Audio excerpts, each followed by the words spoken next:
Welcome to Backyard Chicken Chats. I'm your host, Anna Mackenzie, chicken lover, gardener, photographer. I'm a city girl, but I have a secret. I've always been fascinated by chickens. In the spring of 2020, we picked up our first 5 chickens and, well, I fell in love. There was so much joy to be found in connecting with nature and food in my own backyard. I quickly realized that I wasn't the only urban gal joining this growing movement. Together, let's peek into the backyards of some fabulous women chicken owners around Victoria and see what owning chickens is all about. Food security, connecting with nature, community, and yes, even some chick therapy. Hi, I'm Anna from City Queen, Country Dream. Today on Backyard Chicken Chats, I'm in Fairfield and I'm going to visit with Olive. Olive is an incredibly interesting person to chat with. At a young age, she has found community, food systems, and backyard chickens. Let's go have a chat with Olive and see what we can find out today. Olive, thank you for having me to your backyard. Hello, Anna. Welcome. Thank you. Olive, thank you so much for having me to your backyard. This is such a special place to be. Thank you for coming. Thank you.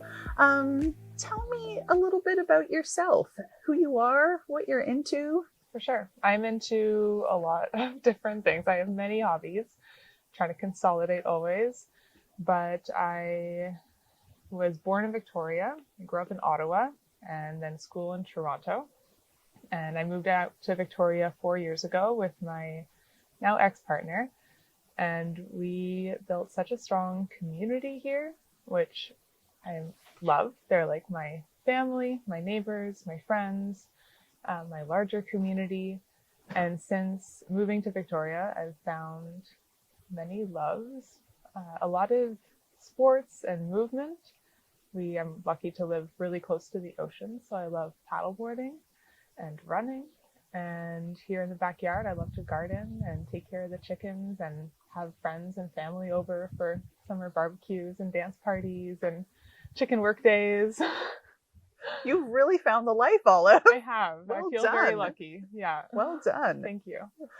So chickens, how did they get added to the mix? That's a great question. I think when I moved to Victoria, it's the garden city. So spending time in people's backyards, spending time with friends and neighbors and gardening and starting to garden. That was a big process. This backyard 4 years ago was bushy. It looked nothing like this. And the first year 1 and 2 was cleanup. And I was looking for what fun things to bring to the garden, what would get me outside, how to eat more local. I was lucky enough to work with CR Fair, and I got to see lots of local farmers and their chickens and ducks and quails. Ooh. And I just got really inspired by the people of Victoria and how much they take care of their space and the communal spaces, and how chickens specifically. I think there were some friends. So there were some good friends of mine who were talking about chickens, and then I joined Backyard Chickens Victoria, BC. Oh, that's like going and just looking at puppies, yeah, Olive. I know. It was a slippery slope. From there, it was library books, a lot of Google searches, a lot of Backyard Chickens Reddit was very useful. And I just started building my base of knowledge, but also interest, and collecting coop ideas. And it was something me and my ex-partner really shared of wanting to build. And it felt like the next natural step after gardening. You really did a great job, though, of researching and figuring out what you were getting into. And then at some point, I guess you're like, okay, here we go. All the research in the world could not prepare you for actually doing the thing and having the chickens. Because once the coop build was one project, step 3, but then having the chickens and whatever came next. So mites, roosters, going outside every morning to open and close the door, like all those things added up, and I learned. It's a wonderful part of chickens. I feel like it's a constant learning experience. Learning. Yeah, it's constant learning. So you decided to jump in and make your own coop. Yes.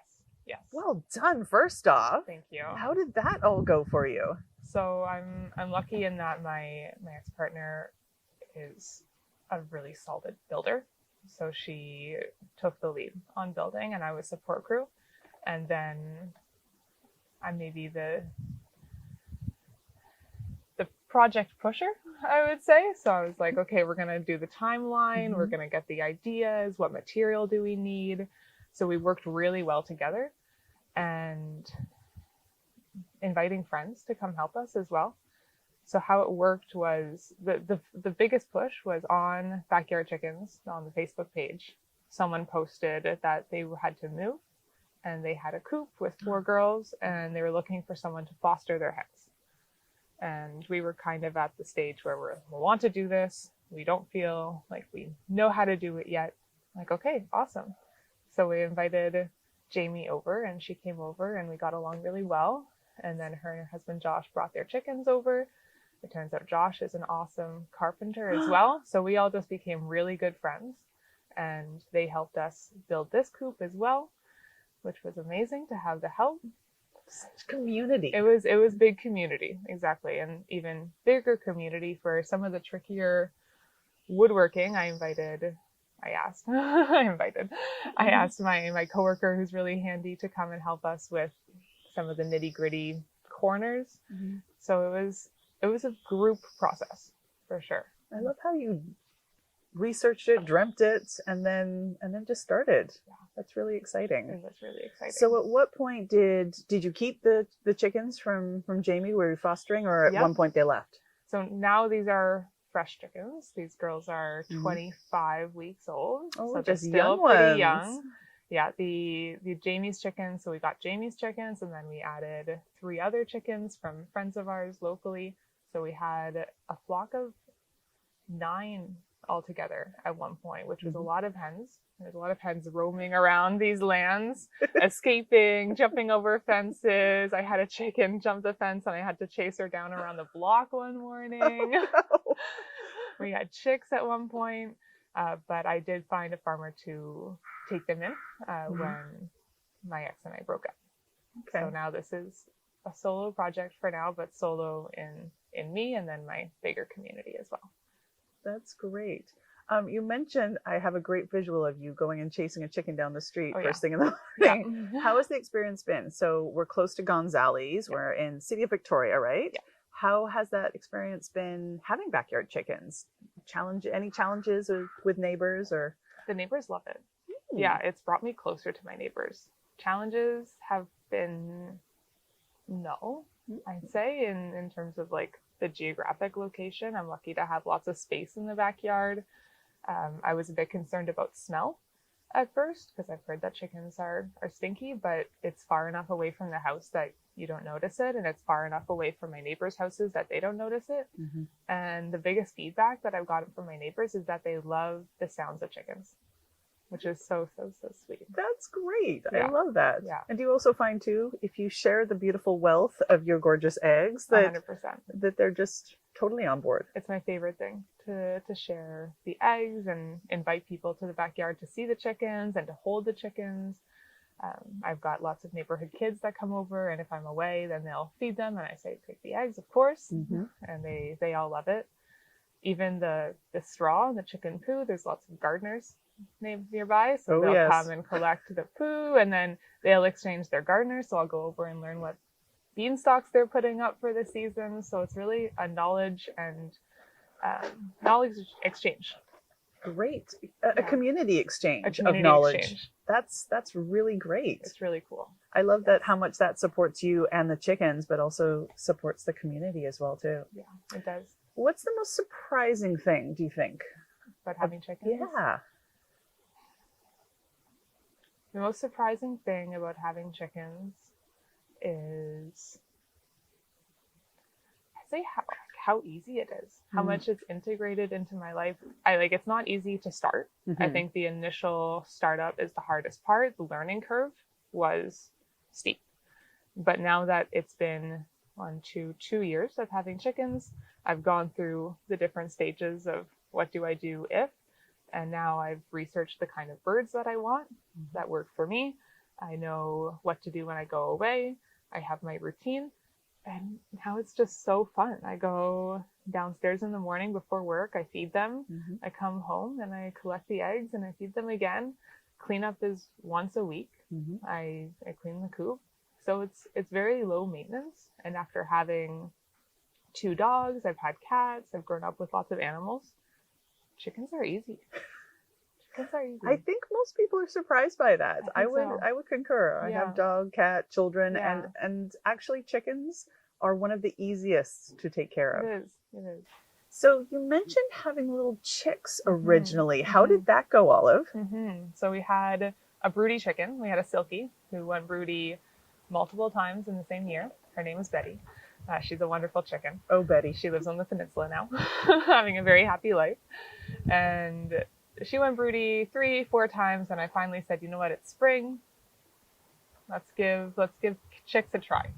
So I bought 12 fertilized eggs from a local farmer, gave them to Betty. She was such a good mom. Aww. She took such good care of them. Oh, it was Betty. so sweet. And hatched. Only 1 chick made it in the end, which was really tough. It was very real to see how harsh Mother Nature can be, how some of the chickens started eating the eggs. There was just kind of incident after incident, and only 1 chick made it, and it turned out to be a boy chicken. Oh, So roosters, which is, what do you do about roosters in backyard chicken keeping? And I raised him. His name was Red. And when he got to a certain age where he started to cock-a-doodle-doo, my first thought was to rehome. Okay. Which is, I think, a lot of people's first thought. But then no one really wants roosters, because if you have a rooster, you've already got a rooster. So I posted him all over Kijiji, Craigslist, Facebook. No one responded. Oh. So step 2 was to think about how to take care of him.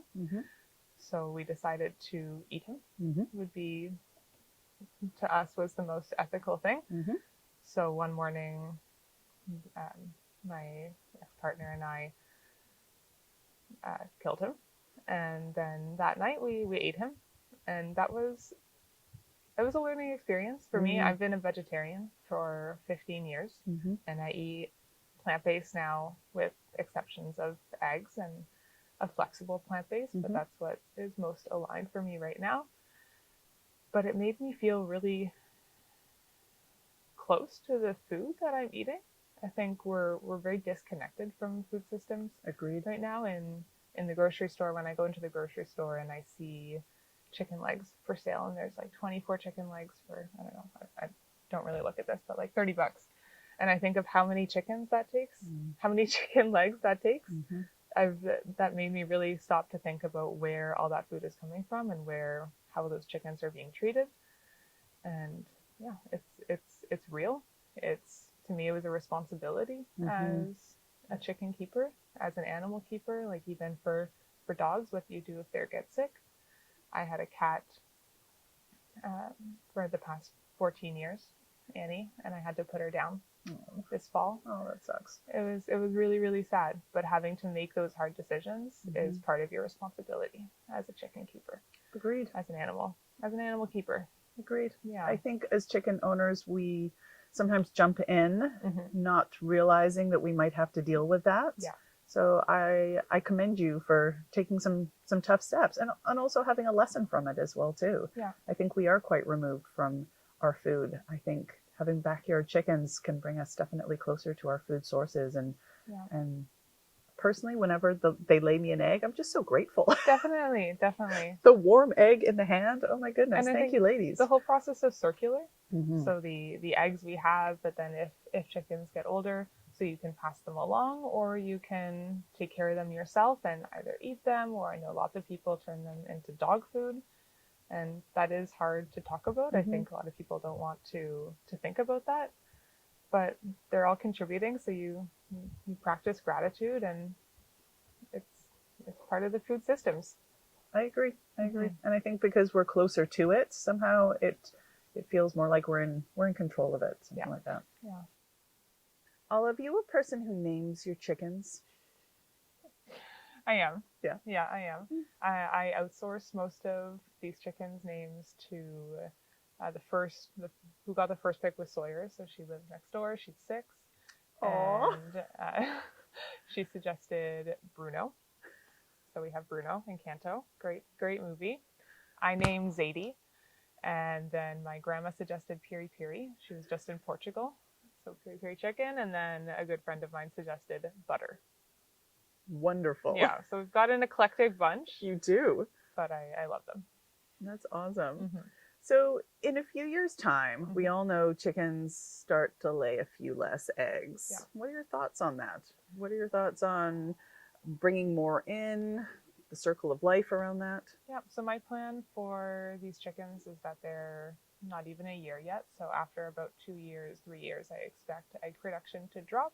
Mm-hmm. My first step will be to reach out to if anyone would like them. So the chickens I rehomed prior, I gave away for free. Mm-hmm. And that will be the same with these chickens. If anyone wants to care for them and just enjoy having them as pets and enjoy the occasional egg, then that's great. Mm-hmm. And if not, then I will I will kill them, and I have lots of friends who would love to eat them. I did try the rooster before just to be part of the process, mm-hmm. But meat isn't something that I enjoy eating right now. Mm-hmm. So I'll give them meat to friends.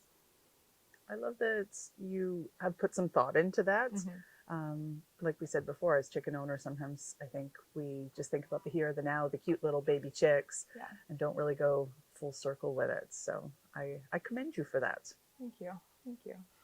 So with plans to expand the garden, how will you work the chickens in? Do they go on free range walkabout? They go on supervised free range walkabout.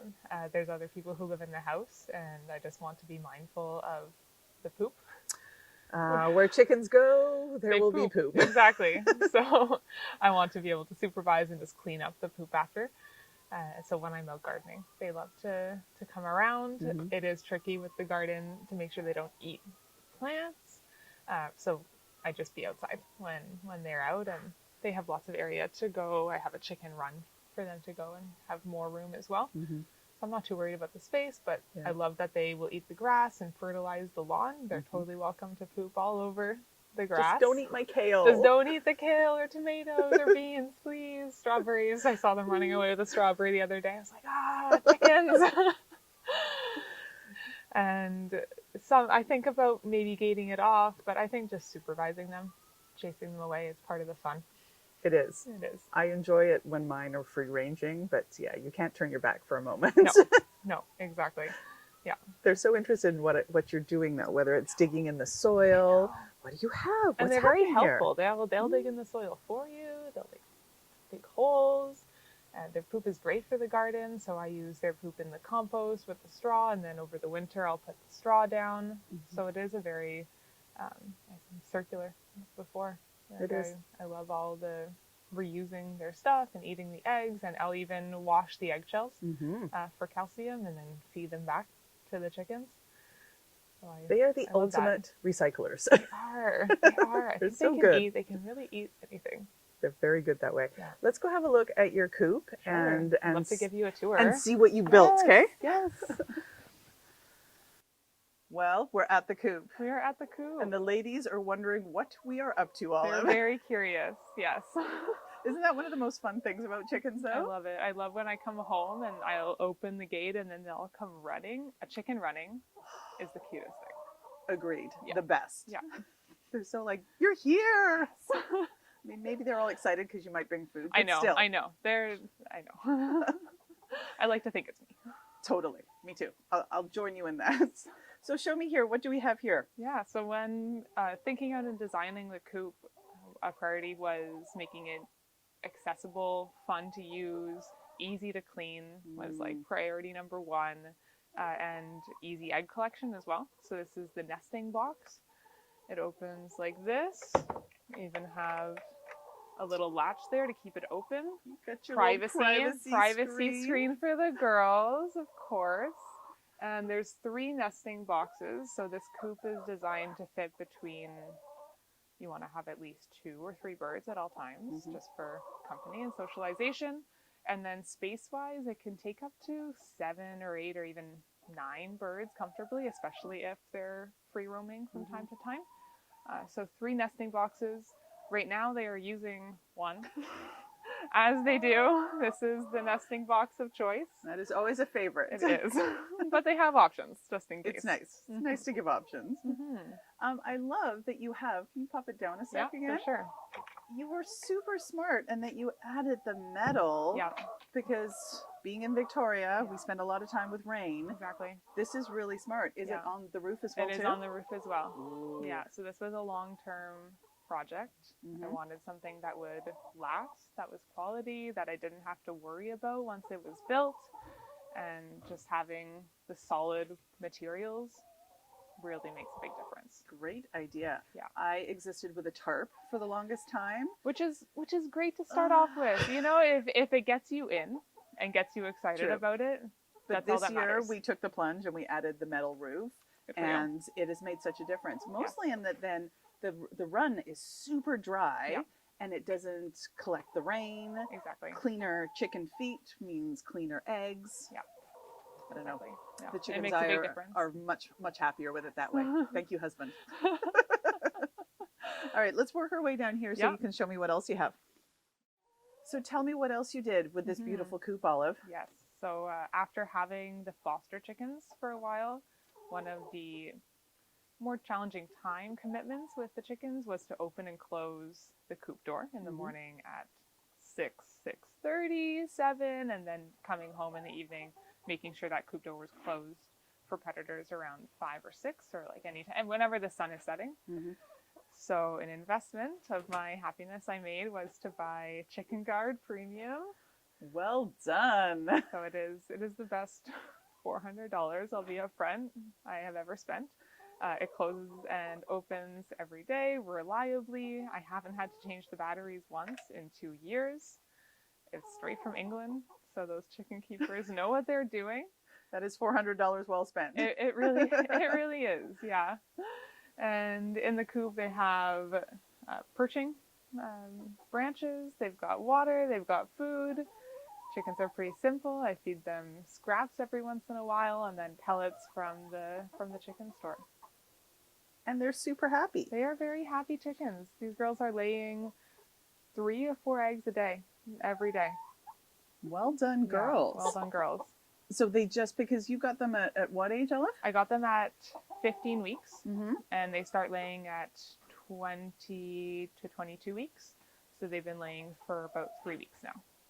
Must be so exciting. It is so exciting. It was so exciting. It was my friend's birthday the other day, and I was able to give her a full 18 carton of eggs. Woohoo! It's just so awesome to be able to share. It is. I think that's one of the most fun things I enjoy as well too, is sharing the beautiful eggs that come from the ladies. I somewhat feel responsible, like I laid them, which isn't quite right, but still. I fed them and then they laid them. Yes. People often ask me if I am curious to sell the eggs, and I do think about setting up like a little farm stand outside. I think those are really cute, but I think with the amount of eggs that I eat and that I just like to share with others, that's my goal for right now. Well, we're back to community. Yeah. Your community supports you so well that it's wonderful to be able to give back to the community, right? Even trades. I have a friend who goes fishing off Ogden Point, and it's crab season right now, so he dropped off 2 crabs for me, and I sometimes eat crab, but I'm not eating crab right now, so I shared it with my ex-partner who lives nearby, and then I gave him eggs.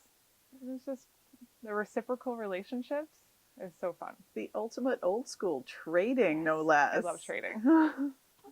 Olive, thank you so much for having us to your backyard.